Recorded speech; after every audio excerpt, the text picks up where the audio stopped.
Si Tom, kapatid ko. Una siyang tatry.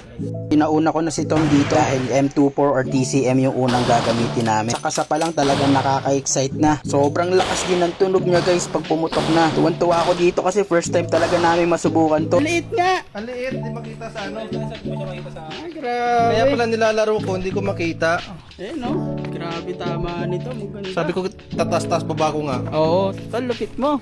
Malapit na sa ano yun ah. Di, ginaganon-ganon ko nga siya. Sabi ko, yung tama. Ah, Hindi ko makita. Turn ko na at talagang medyo kabado talaga ako dito. Kasama na rin tutorial yan with Kuya Jero. Pag nag-scope ka talagang umaalog pag humihinga ka. Favorite part ko pag kinakasan na tas tumatalsik yung bala. Feeling ko sniper talaga ako sa mga pelikula. Max of 5 bullet pa lang isang magazine nito. Kala ko malakas yung kabig niya. Lakas lang talaga yung sound niya. Pero as in, kaya mo, wala siyang kabig. Hindi sasakit yung balikat mo dito.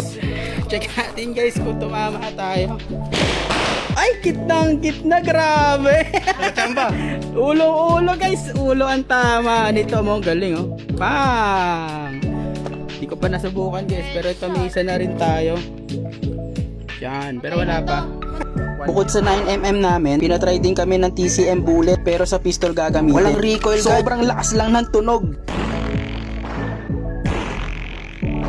Sa video mukhang mahina lang, pero pag actual grabe, kailangan mo talaga ng headphones. Sobrang walang recoil talaga, grabe, sarap gamitin. Minsan nagja-jam yung bullet pero nandyan naman si Kuya Jero para i-assist kami. Lahat kami nakasubok ng TC na bullet dahil nga 50 bullets yung kinuha namin. Sobrang dami namin maubos dun sa M24 or sniper. Dito nag one hand pa nga yung utol kong si Tom, grabe. Ang angas! Next naman yung asawa ko si Tiffany. Ito, nung una ayaw niya pa kasi akala niya malakas yung recoil kasi nakasubok na siya dati nung 9mm at 45 caliber. Pero dito nag-enjoy siya kasi walang recoil. Malakas lang talaga yung sound at uso. Sobrang nag-enjoy kami sa experience na to. Try nyo rin guys with your family and friends. New experience siya, grabe. Dito lang yan sa Arms Corps, Marikina. Salamat sa support mga bow.